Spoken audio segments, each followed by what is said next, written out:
guys, welcome back to my channel, The Inked Reader. My name is Eva and today it's a Saturday. I'm filming this in my cozy loungewear because I want to film my wrap-ups, and it's the 1st of October while I'm filming this, so fresh from September and I am ready. I will start with the wrap-up side and then go into my TBR.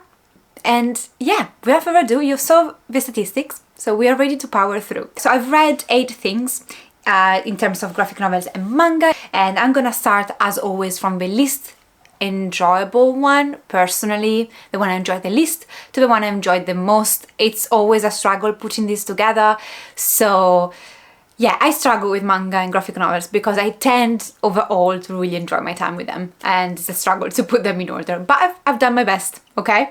So let's start by pissing off people. Let's start at number 8 with Jujutsu Kaisen, Jujutsu, however you pronounce this, Kaisen, volume number 1. I've mentioned before that I'm gonna give a synopsis only in my TBRs and not in my wrap-ups for the sake of not speaking and rambling for too long. So here is the art. This is a very popular series, a Shonen Jump manga. And I found this Forbidden Planet on one of my last trips to Forbidden Planet and decided to give it a try. Now, while reading this, I think as to premise that this is number 8, but I really enjoyed the art and there was nothing inherently wrong with this. I just kept comparing it to Chainsaw Man for whatever reason, just because I guess the premise is slightly similar. And while this was okay, Chainsaw from the first volume, from the get-go, was a wow. So by comparing them, this kind of was set to lose, if it makes sense. I know that with manga you have to give more than one volume, I'm fully aware of that. However, I'm also aware that I had manga that I've read the first volume, I was completely hooked and they kept me there throughout the series. And I really enjoyed some of the secondary character, and again, I don't know what to do with these, so I wanted actually to ask you guys, what do you think? Because I know there is an anime adaptation that's well praised, and I was thinking, is it worth collecting all the manga because of, like, does it get any better? I don't know, I feel like I want to because of the art, but at the same time I am not so sure if it's worth the money while I could just watch the anime. So yeah, what do you guys think? Shall I just watch the anime? Shall I collect the manga? Is it worth it? Jury's out, and you are the jury in this case. And at number 7, another popular series, I've got Demon Slayer Volume 1, another one that has a very, very popular, beloved anime adaptation. So you can already guess where I'm going with these. I think that this wasn't necessarily my cup of tea, and although I found the main protagonist so brave and so sweet, I do honestly believe that this is overall a type of manga that's not for me. And even the violence, it's very mild, because I've read so many violent manga, then when the violence is not so out there, for me it's very mild. And I don't know, it's not critique of it, because I understand that this is also a Shonen Jump, so it's not like I didn't love this because it wasn't particularly violent, but I think I've noticed that I tend to like when the violence is more graphic, which is, I don't know why, it's just personal preference. I felt like this was cute, which I guess is not the point of the story. Like, I shouldn't have put this down and just say, oh, that was so cute and sweet. Like, I thought this was like a more serious, it's supposed to be a more serious manga, and it didn't come through. So again, with these, I am pretty sure I'm gonna just watch the anime, which I've heard amazing things. I guess seeing these visually would work better for me, but I'm not continuing on with collecting the manga. The only reason why these are number 7 and these are number 8 is because this main protagonist stuck with me more. But overall, for the art and the story itself, I would, if I have to choose between continuing one of the two, I will continue collecting these, which is still, again, jury pending, so we don't know, but I'm sure that I won't be continuing collecting these. It's just not the kind of manga overall that I want to spend a lot of money on, especially when there are amazing anime that are out there. And number 6, for the first time, I guess it's so low, but it's not, again, I overall enjoy everything. But at number 6, I've got Chainsaw Man Volume 6. So now this is the one that I couldn't show you in my TBR because I didn't have the volume in my hand, and I think this is considered nudity. Well, she's naked technically, but let's show the back. And so, Chainsaw Volume 6, this felt like watching like an anime episode where high tension, high stakes, full combat anime episode, and I really enjoyed that side of it. And I really enjoy like the bad guy, like the you know, there is a fight and the bad guy was very fascinating, so I really enjoyed that and it kept me on the edge of my seat. However, there wasn't much more to that than just the huge fight. And that's why it's in 6th place. I think it was just a huge battle scene, but there was not enough flavor or enough context outside the battle in itself for me to just love this as much as I loved other volumes that contain fights and a bit of characterization in it, a bit more characterization in it. I really love the shark, the Division 4 of the shark guy, I don't remember the name. It's been a month basically since I've read these. And overall, I mean, I love Chainsaw. I still gave it 4.5 stars. I like how unapologetically violent this is, but I don't have much else to say about these. And that's it, I'm going to continue on. Then at number 5, another big surprise, because I adored Volume 1. And I adored this volume as well, just a tiny bit less than Volume 1 if I have to compare the two, would be Spy Family Volume 2. Oh, sorry, I'm awful. I didn't show you the art of Demon Slayer, which is lovely, and of Chainsaw. Let me see if I can with Chainsaw, because it gets pretty violent pretty soon. And so Spy Family, sorry, go back to Spy Family. So this is cuteness incarnated. Like, it's honestly, this is considered Shonen Jump as well, and this is an example where the violence is very mild, but because it fits the story so well, I really don't mind. I don't need to be too graphic. It's perfect. This is perfection the way it's constructed. Like, I wouldn't change anything about Spy Family.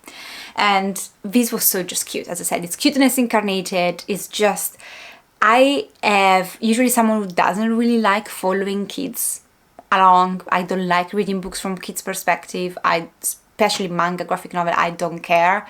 But Anya, I love Anya, and I think it's because I don't know if it's probably because of her powers or because of, you know, the bigger picture that's behind that I'm fascinated. But I'm honestly not minding us following Anya around, and I'm very curious to what's gonna happen in this school. And I care so much about these characters. The only thing I have to say that there is a brother of someone in this, without giving any spoilers, and that kind of plot I saw miles away coming, and maybe that's why instead of being like a full 5 stars, this would be a 4.5. It was just a bit more predictable than volume number 1.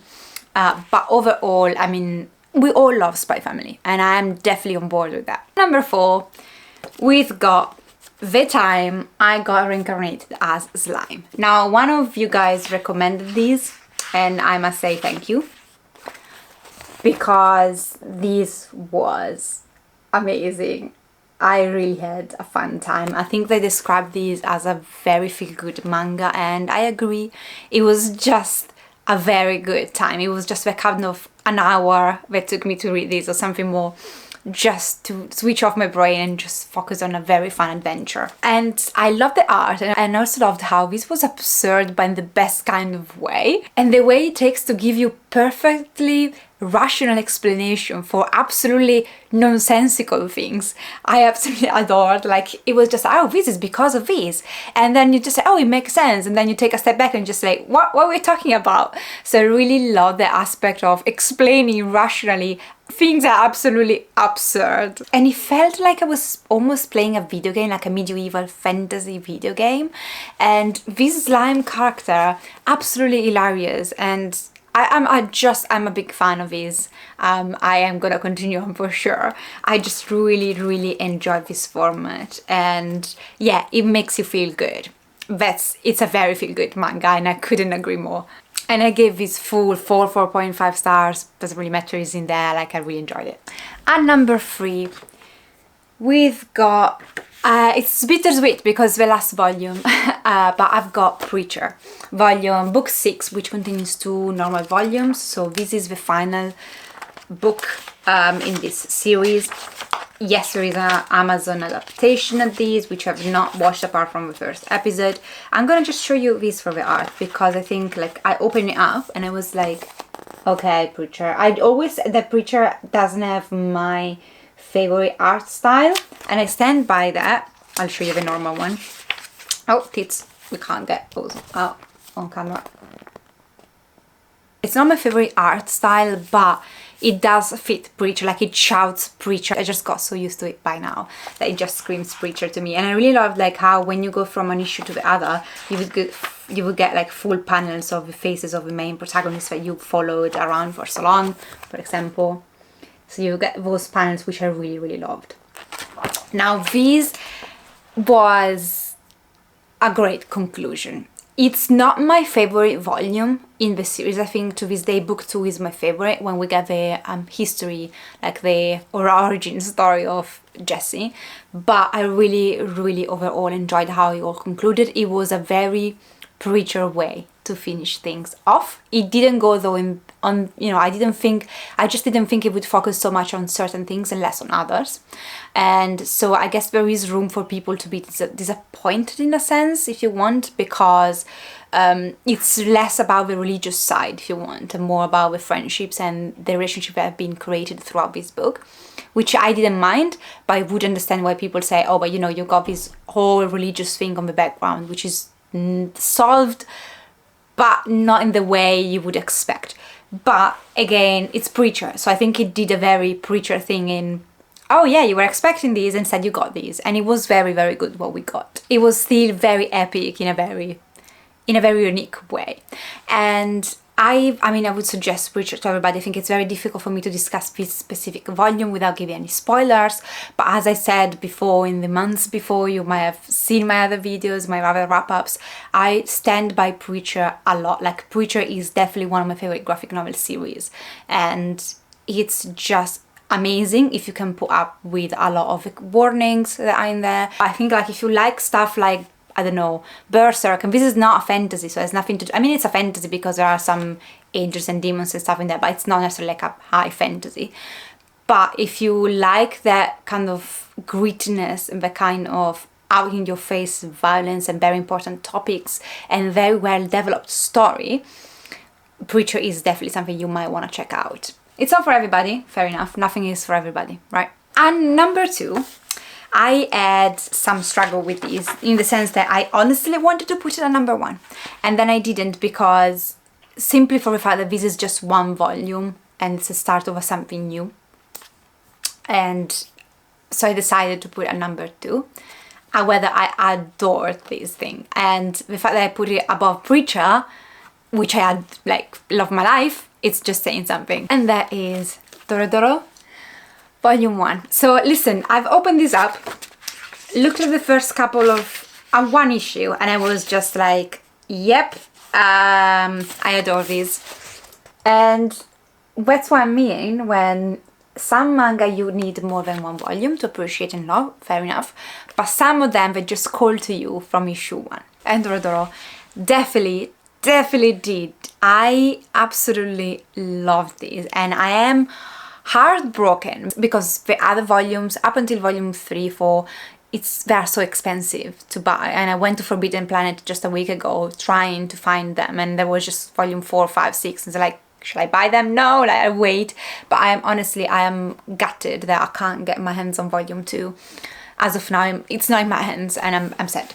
Apart from that, I adored, as I said, Doro. I think this was what I mean with the best fucked up story possible, and I loved how gritty, how again very graphically violent and savage this is. And what I also love though is the mystery behind. Like, I think first of all the world building is very well done. Like, I put this volume down with a clear idea of, okay, this is what we're dealing with, this is how the world works. Yet there are so many questions unanswered, so it wasn't just like explaining everything and giving all the answers. It just kept the element of surprise going at all times while giving me a very good idea of how this world works, which is so fascinating with these portals. And I'm surprised because it's such a oppressive world that I felt like usually I wouldn't love it, like dystopian of this kind, with this kind of very gloomy, dark, horrible places where usually, I don't know, they don't appeal to me. Like I feel like I see those things and I feel oppressed and I feel like I can't breathe. And in this, I felt all of that, but I was also like amazed and fascinated, and I guess the characters had to deal with it. Like I adored our main protagonist. I want to know everything, and I want to know what's going on. But yeah, masterfully crafted in my opinion, from characterization to world building and all the plots threads that I can see coming, all the what's gonna happen next, what is behind all of these, who's our main protagonist, and so forth. 5 stars. I adore this. It's probably, it could be like in the same number 1 as the next one. At number 1, we go back to having no surprises on this channel because at number 1 we've got Berserk, the deluxe edition number 9, which contains volume 26, 27, 28. This has, again, I need to you guys to show you because full posters. Now I'm not gonna show you all of them because I guess if people want to buy these, it's gonna be nice to have a surprise. So I'm gonna just show you this one. Also, I don't want to break my hands, my arms. But it comes with full posters, and I think you get like 1, 2, 3, 4, 5, 6 full posters at the beginning, which are something to treasure. So we are back to me absolutely loving every part of Berserk. I think we had a bit of like an adjustment at the beginning of the Millennium Falcon arc.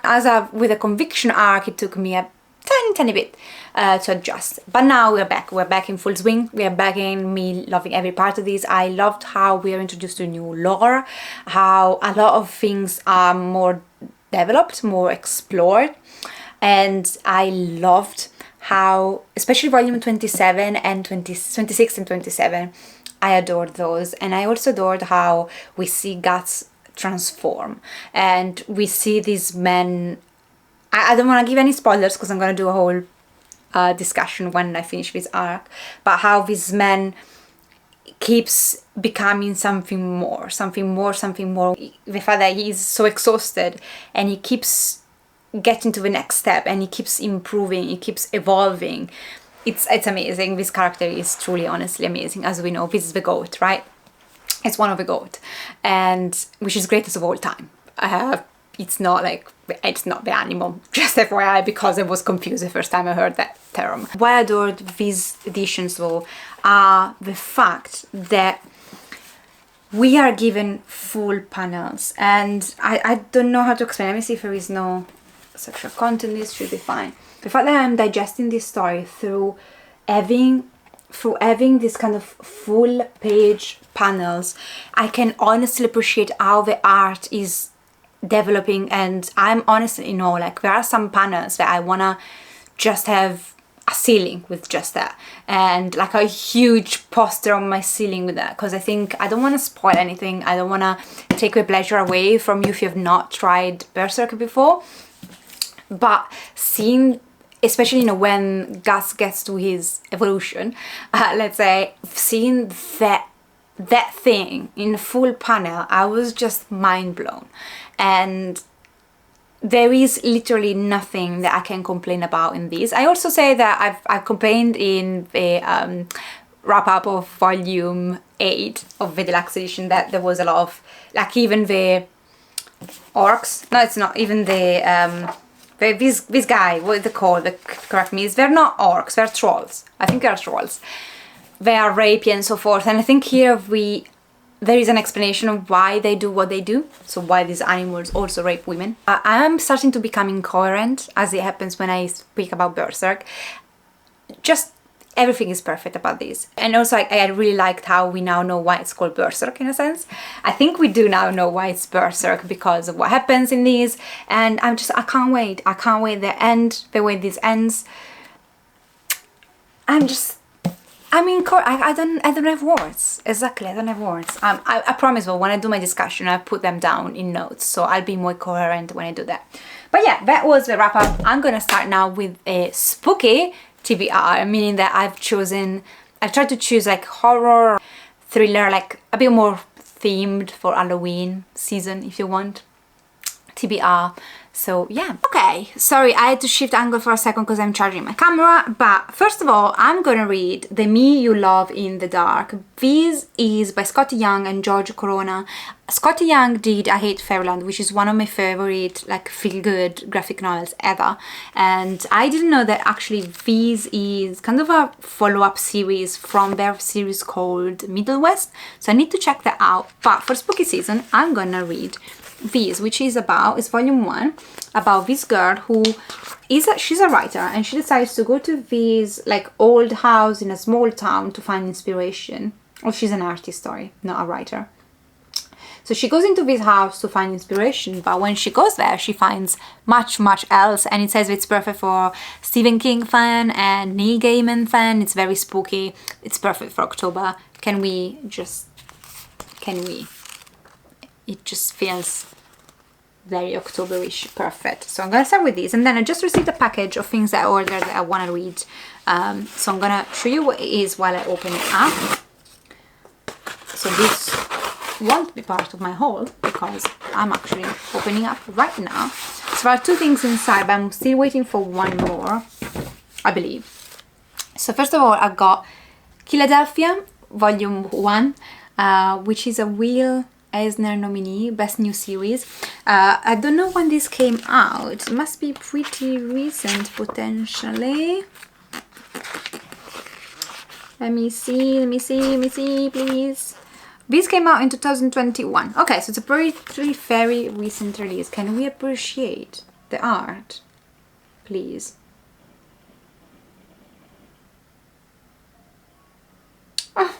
It's even like quoted by Chris Rock, Brian K. Vaughan, Stephen Barnes, and Tanner Dew.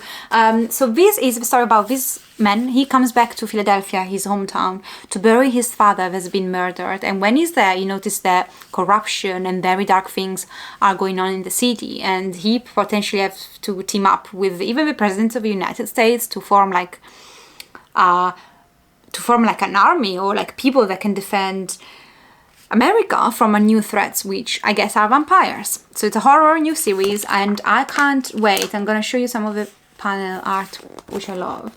So I'm gonna read these because, I mean, why not, right?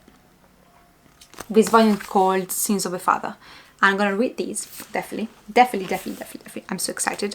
I'm also gonna read The Promised Neverland. I'm finally starting this series, and this is about these 3 orphans. I think there are 3, and they are living in this orphanage. They've just always been living there, and you know, they've always been told not go outside, and then one day I guess they do. I heard this is quite horror-ish. So that's why I picked it up in this season, but let me know if it's not. But I hope it is. So I'm reading these with a Shonen Jump, so I'm expecting pretty gruesome things to come out of these.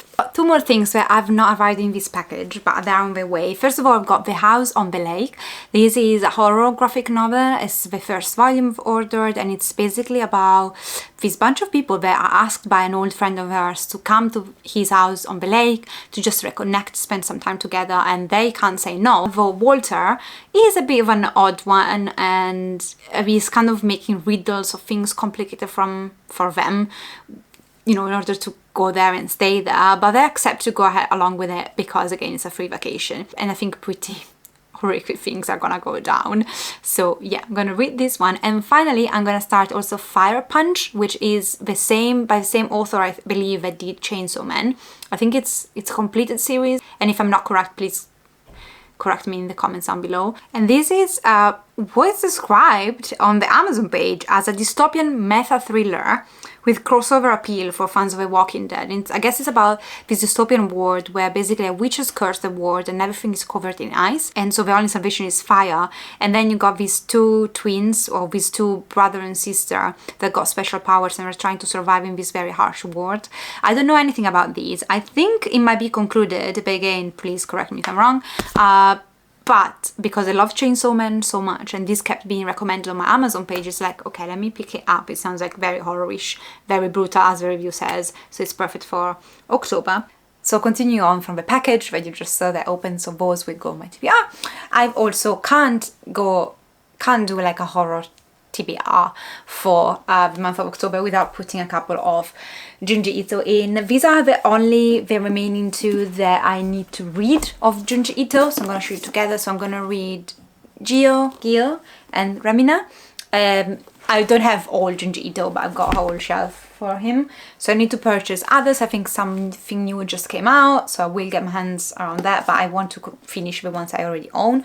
So Ramina, I think it's a one story, and I think it's about this scientist that finds this new planet that has emerged from a wormhole, and basically calls this planet as his daughter Ramina, and then soon they found out that this planet is actually destroying other planets around, and it's potentially heading for Earth, and I don't know how is that linked to his own daughter, but we will find out. I'm gonna show you some of the art just in this, because Junji Ito art is pretty much the same.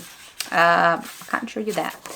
So this is the art of Junji Ito. I'm sure you will already know, but I'm gonna read these, and also I'm gonna read Gyo. This is another whole story. I think it's not like a collection, and it's about this island that starts smelling like rotten fish smells, and like this island starts smelling awful, and then this fish with legs is found on the beach, and things start spiraling down from there. Junji Ito can take the most absurd idea and making, like, he's the king of body horror. Looking forward to reading a couple of his works. Then I thought it was horror enough for me to justify continue on with these. I'm gonna read volume 7 of Chainsaw Man, and again this is about this boy. He is abandoned as a child, lives roughly with his pet demon, and he just does odd jobs for the mafia and try to survive the day, and then one day he's set up and something horrible happens, and now he's transformed into a demon. He can transform into a demon, and he's been hired by the society that hunts demon by using other demons. And yeah, I've been loving Chainsaw Man, as you might know from my wrap-up you just saw if you've seen it. So yeah, I'm gonna continue on because I think this is violent enough and sorrow enough. Then what I'm gonna read is, actually I'm gonna do a reread for me then to be able to continue on, because it's been too many years since. I'm gonna reread, because those are the volumes, I think up to potentially volume 3 that I already read a few years back, but when I reread them and continue with the series, I'm gonna read The Sandman, which is volume 1, Preludes and Nocturnes, and The Doll's House. So these, I've looked online and it seems like the Netflix adaptation is based on these two graphic novels. So if I read these two and then watch the Netflix TV show, I won't be spoiled for things further ahead, I hope. And this is a very famous graphic novel by the man himself, Neil Gaiman, and it's basically the stories of high fantasy, urban fantasy, historical fantasy, how you call it, I don't know. It's definitely a horror though. And it's basically the story of this bunch of old rich men that decide to capture death, because gods are like incarnated, and capture death so they won't have to die. But instead of actually capturing death, they end up capturing Morpheus, the god of dreams. So now people can't dream anymore, like they have nightmares, like horrible things are happening because Morpheus is imprisoned in this basement basically, and he finally managed to escape, and yeah, shit goes down. He's not happy that he's been in prison at all. So yeah, this is the premise that I remember. I've not even read it. It's the premise I remember from years ago, and I really enjoyed it. And I thought the only reason why I had stopped collecting them at the time was because either they were expensive or I couldn't find the next volume. So I owe the first 4 volumes, and I'm trying to plan basically to read one a month moving forward. And then another one that I think is justifiable for me to say it's horror enough, definitely horror, that can continue on. I'm going to read volume 10 of the deluxe edition of Berserk. We all know what Berserk is about. So I'm not going to go into this, but I'm going to continue on with my read of Berserk. It's the first time I read Berserk. So I think of this deluxe edition, we're going to be 14 out in total, and I think 11 or 12 are out. So I'm pacing myself. So by the time hopefully I finish, I won't have to wait too much to keep up with the series and get to the deluxe book 14. And I'm going to read 3 new authors that I've never read before. So first of all, I got Lenore. After I purchased these, I found that there are other 2 books of Lenore, or 1 at least. But this is basically about this little girl. She is a zombie and she goes up to mischief. And when I opened this up, I found this a Forbidden Planet. So I had to meet my friends for book club. I went there a few hours before because I wanted to stop at Forbidden Planet, and I was just looking for like in the indie or like not the main section basically. And so I found these and I thought, this is perfect for Halloween. It's just about a zombie girl.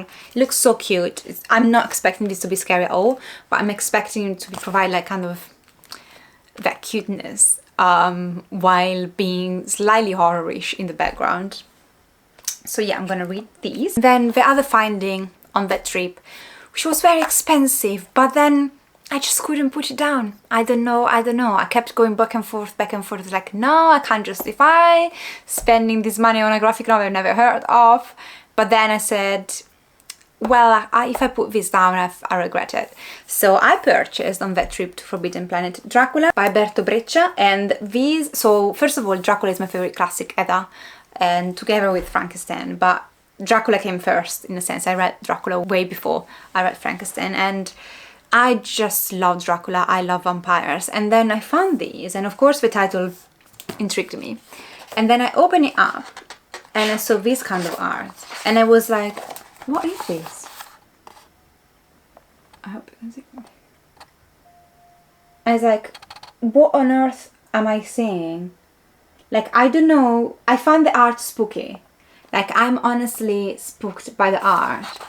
And I think this is sort of a revisitation of Dracula, in the sense that it's a satirical version of Dracula, when Dracula is not hyped anymore, is kind of forgotten. I actually think this is a satirical collection of short stories by Breccia, but he is basically this kind of stories where there is Dracula, but he's actually writing these when there is the Argentinian military dictatorship between 80 to 83. Yes. And so I think it's also political and satirical. It's about, you know, the climate and the revolution and the political climate of the time. So I think it's, I don't know what to expect.